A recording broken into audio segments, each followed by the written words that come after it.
Graça e paz, amados e amadas, chegamos a Levítico 14 e aqui nós temos dois temas a falar: a lei acerca do leproso depois de curado e a lei acerca da lepra quando acontecia numa casa.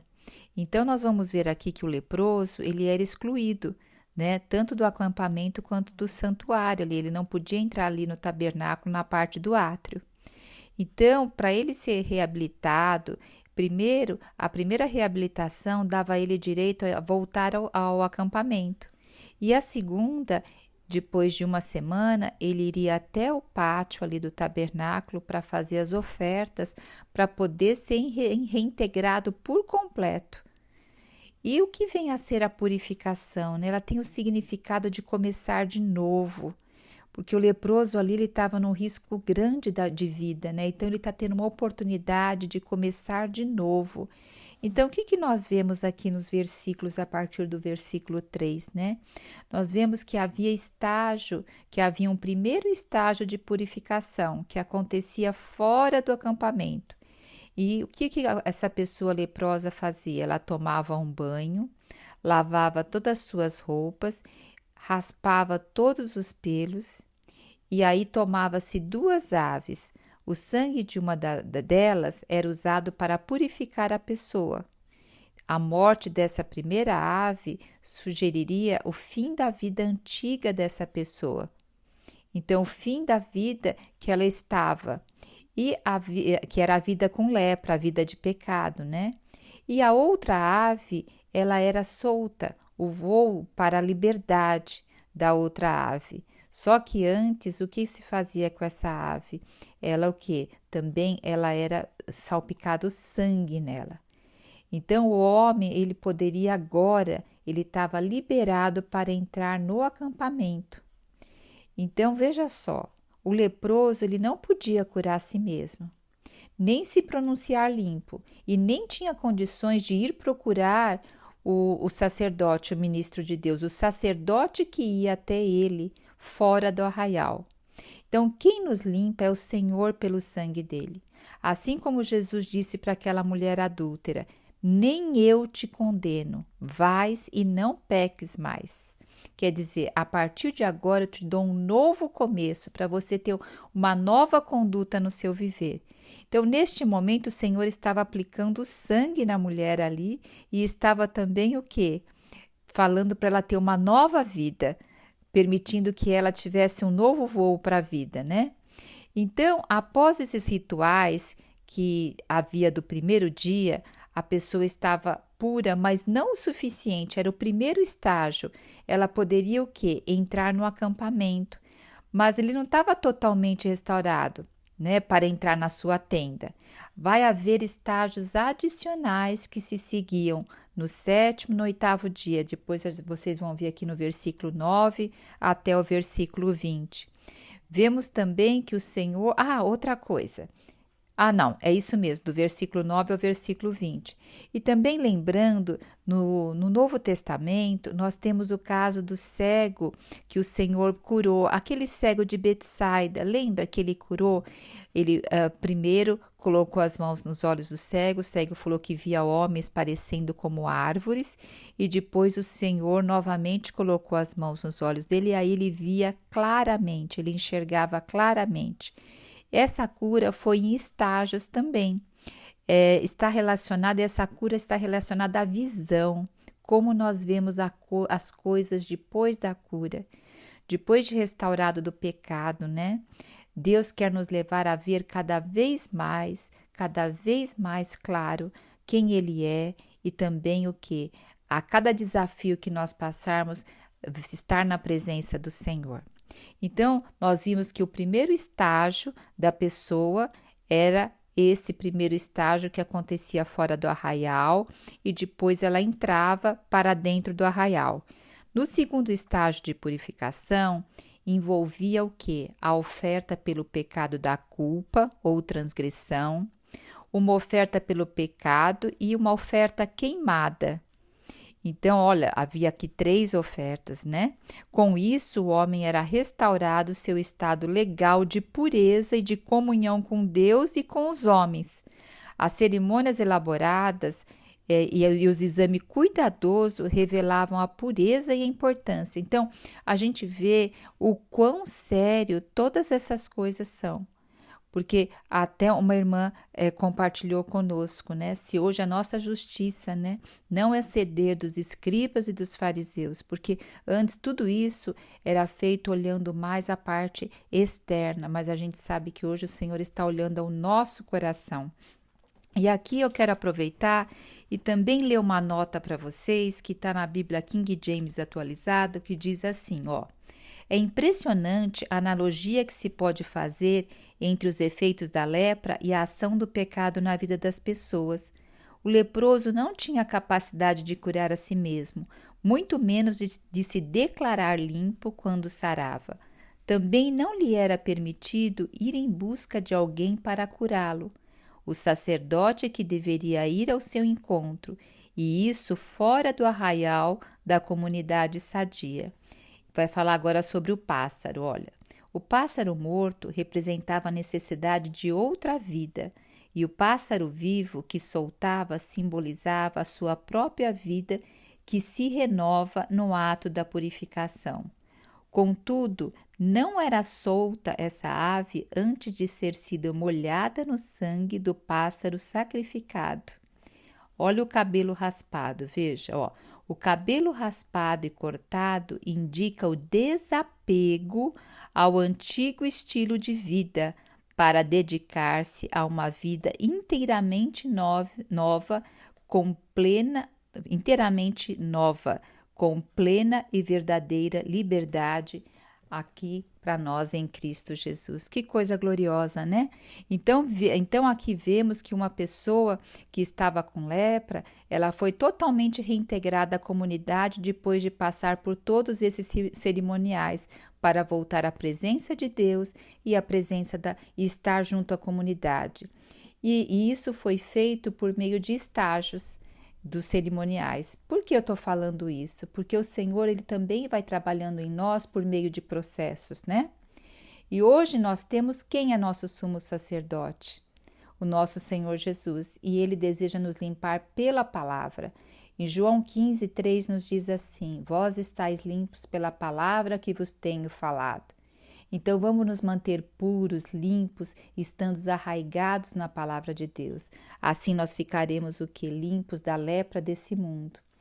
Também vamos ter um coração aberto para receber aqueles irmãos que saíram da presença do Senhor e se arrependeram e voltaram. Para que a pessoa que ficou afastada, não é fácil também para ela. Imagina um leproso. Não era fácil também na hora que ele estava voltando ao convívio do povo, tanto pelo seu próprio sentimento de vergonha, como também as pessoas do acampamento, elas podiam assim ainda ver aquela pessoa como uma pessoa que transmitia contágio, né? Então que nós sejamos simples ao receber nossos irmãos.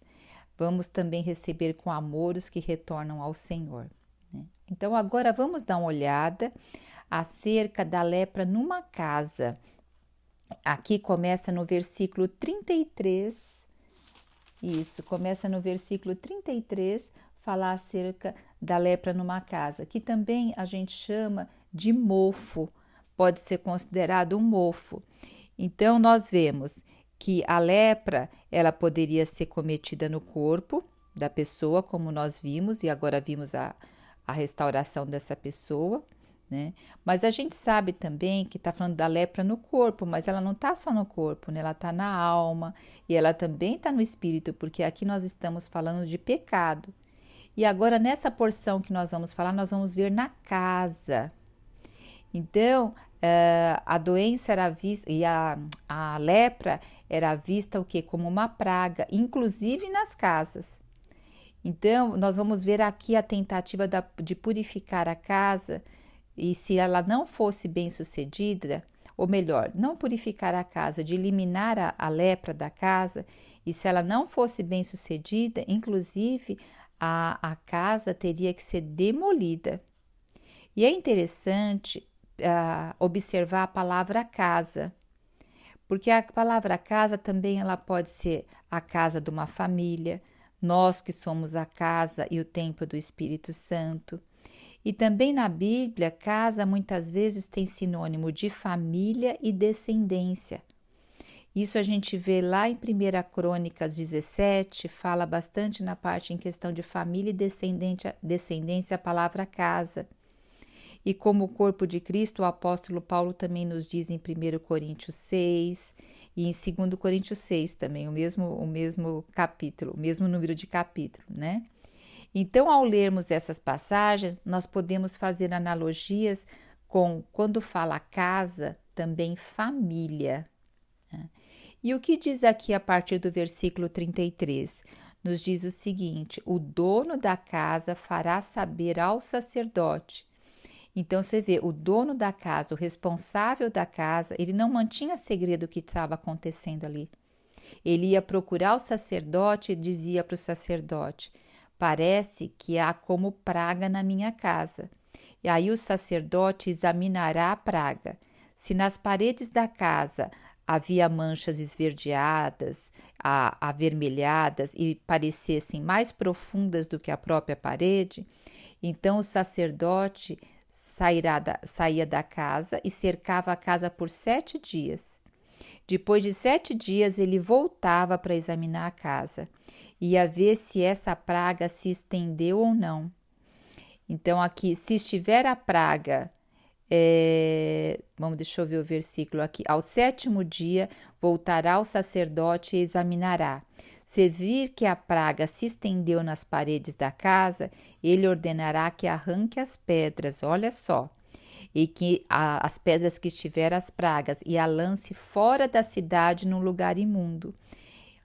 E fará raspar a casa por dentro, ao redor, e o pó que houver solto, né, também vai para esse lugar imundo. Depois eles vão tomar outras pedras e vão colocar no lugar dessas primeiras pedras. Então vai colocar argamassa, reboque na casa, tudo naquela parte onde tirou a pedra. Se a praga tornar a brotar na casa, depois de arrancar as pedras, raspado a casa, colocado o reboque, o sacerdote vai vir examinar. E aí o que teria que ser feito? Ele vai verificar se voltou, é lepra maligna e a casa está imunda. Então a casa deveria ser o que? Derribada. E todo aquele material de derribada a casa deveria ser levada para um lugar imundo. Então, você vê todo um cuidado quanto a isso, né? O que isso também espiritualmente quer nos dizer, né? Mas vamos ver aqui um pouquinho mais aqui, ó. Aquele que entrar na casa enquanto estava fechado será imundo até a tarde. Também o que se deitar na casa lavará as suas vestes, e quem nela comer lavará as suas vestes. Então, está dando um alerta aqui que não era para entrar na casa. E quando o sacerdote, ao entrar e examinando se a praga na casa não tivesse se estendido, então ele deixou 7 dias fechado lá. E aí a praga não se estendeu. E aí o sacerdote ia declarar a casa limpa, porque a praga está curada. Agora, o que vai se fazer depois que o sacerdote declara a casa limpa? Então vai ter um cerimonial para isso, né? Como vimos, vamos retornar um pouquinho. Como vimos, a casa pode ser nosso corpo, pode ser onde a gente habita com os nossos familiares, a nossa família, e também a casa do Senhor, a casa do Senhor. Então, eu gostaria agora de falar para vocês um pouquinho sobre 1 Coríntios 5. 1 Coríntios 5 relata a impureza da igreja de Corintos. Então, aqui nós temos Paulo fazendo uma repreensão, dizendo assim, que havia uma pessoa ali na igreja, um homem, que havia dormido com a sua madrasta e que a igreja não havia tomado nenhuma conduta. E aí Paulo, ele se inflama quanto a isso, fala como pode isso acontecer, né? E Paulo diz aqui, em nome do Senhor Jesus, reunidos vos... Não, deixa eu ver qual versículo. Versículo 5, olha como Paulo fala. entregue a Satanás para a destruição da carne, a fim de que o espírito seja salvo no dia do Senhor. Então está falando assim, olha, tira ele do meio de vocês e entregue a Satanás. Porque Paulo fala no versículo 7, lançai fora o velho fermento para que sejais nova massa. Então está falando assim, ó, tira essa pedra do meio de vocês. Aí ele diz assim, como sois de fato sem fermento, pois também Cristo, nosso Cordeiro Pascual, foi imolado. E olha no versículo 9, ele diz assim, já em carta vos escrevi que não vos associeis com os impuros. Então aqui também está falando o que? Da impureza. Então eles estavam o que? Admitindo uma pessoa, entre aspas, vamos pôr aqui, com lepra ali no meio e estavam vendo isso como normal. Então Paulo está colocando aqui.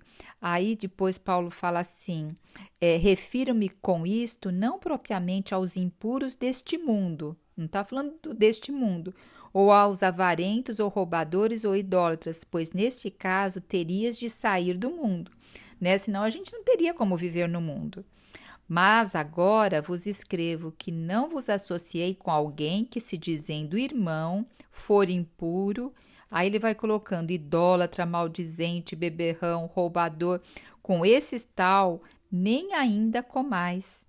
Então, quando a pessoa realmente se declara que é do Senhor e vive de uma maneira impura, aí nós devemos nos afastar. Ó Senhor Jesus, então hoje nós vemos o Senhor também nos alertando aqui na palavra dele. E nós temos o nosso sacerdote, quem é hoje nosso sumo sacerdote? Jesus. E o dono da casa é aquele que o Senhor separou. Então, como líder espiritual, então na tua casa, quem é o dono da casa? O líder espiritual. Existe o líder espiritual de uma família, de uma localidade, de uma igreja, de uma região. Então, nós também somos líder espiritual do nosso corpo. Então, nós temos que estar sempre o quê? Confessando o nosso pecado ao Senhor. Ó Senhor Jesus, nós vemos também o exemplo de Daniel. Eu queria falar um pouquinho sobre isso com vocês, porque Daniel, a maioria de vocês sabem da história de Daniel, e em Daniel 9, ele estava ali na Babilônia. Até deixa eu só voltar um pouquinho, se vocês puderem ler 1 Coríntios 5, vai ser de grande ajuda, e também lerem Daniel 9. E Daniel aqui ele se coloca como uma pessoa pecadora na hora que ele está orando.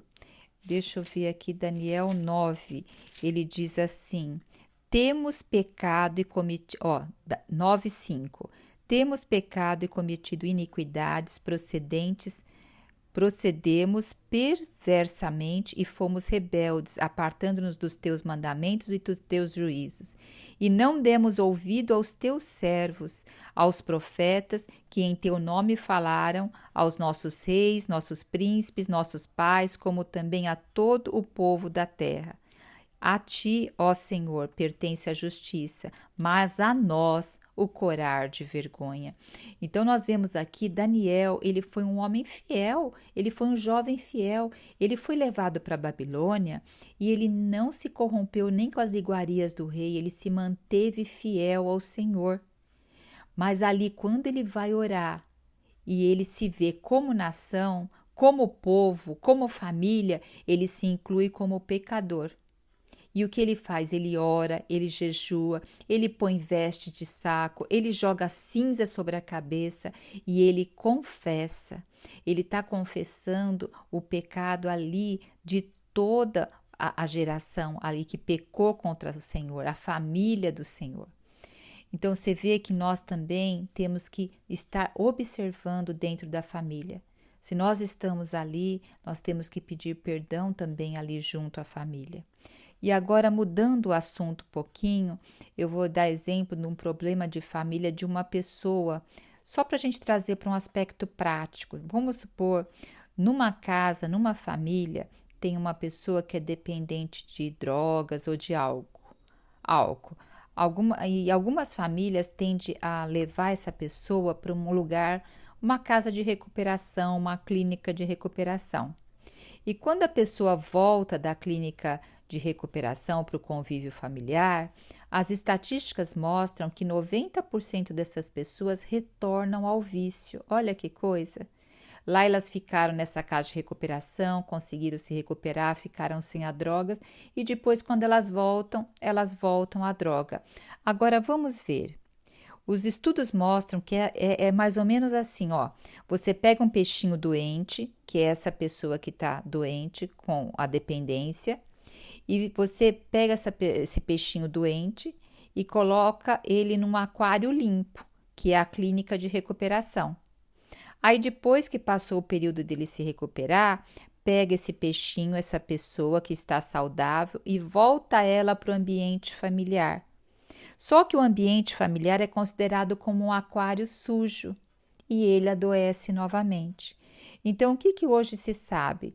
Que uma família onde existe um dependente, a família toda precisa de tratamento. A casa toda precisa ser limpa daquela doença, porque existe uma dependência e uma codependência. Então, isso que eu também dei exemplo de Daniel.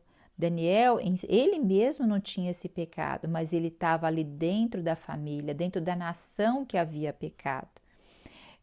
Eu mesma já estive por muitos anos achando que o problema estava em outro membro da família, até que eu pude perceber que estava inclusive em mim, como nos outros membros. Dessa forma, o sistema fica doente e a vida em abundância de Cristo, ela fica com barreira para poder fluir na família. Ó Senhor Jesus! Então, nessa passagem bíblica, o sacerdote ele era chamado e ele ia avaliar a pessoa que estava com lepra em períodos. Mas aqui estou falando não da pessoa, nós estamos falando da casa, né? E se verificava se era necessário tirar as pedras da casa. Pedra faz parte já da parte da estrutura, né? Não era simplesmente raspar a parede, dar uma pintura, né? Era algo mais profundo. Muitas vezes nós lidamos com a lepra, com o pecado, de forma muito leviana. A gente dá uma raspadinha no reboque, dá uma pinturinha, mas o Senhor muitas vezes quer que a gente tire a pedra. Até a palavra de Deus fala que é melhor entrar sem uma mão no reino dos céus do que perder o reino dos céus. Então está dizendo assim, olha, tira o que realmente te faz pecar, né? Ó Senhor Jesus, que nós possamos realmente ir na presença do Senhor e pedir para o Senhor para escrutar nosso coração, né? E aqui fala que também depois tomarão outras pedras e a porão no lugar das primeiras. Tomar-se-á outra argamassa e rebocará a casa. Então vai colocar outras pedras no lugar. Então aqui nós temos um novo padrão precisa ser introduzido. E esse novo padrão a gente sabe, a gente já leu que a palavra nos limpa, né?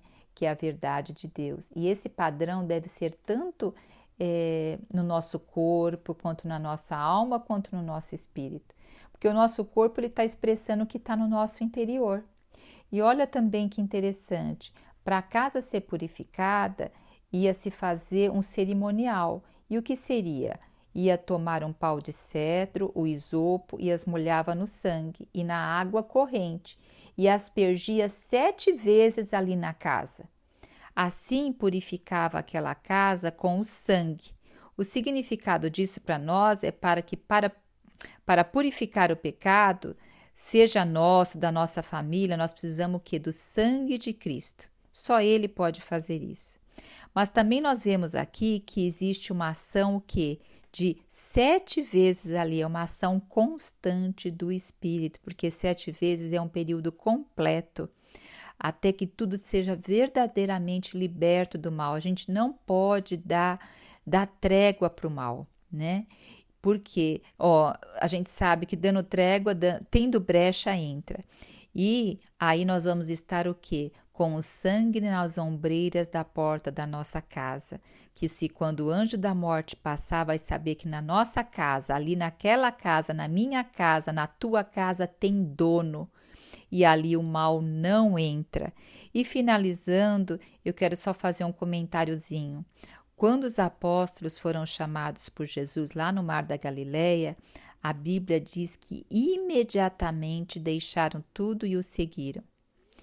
Então, muitas vezes, quando a gente fica considerando muito, o inimigo entra nessas considerações. Se o Senhor falar, vamos dizer sim e amém, né?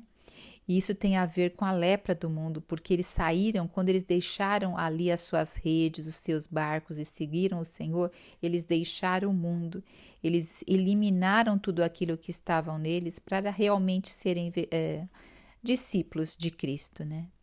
Que possamos olhar para nós como templo, como casa do Espírito Santo e também olhar para nossa família como a casa do Senhor. E eliminar tudo que impeça a vida de Cristo fluir livremente em nossa vida, em nossa casa e preservar a casa do Senhor também, que é coluna e baluarte da verdade. Jesus Cristo é o nosso Senhor.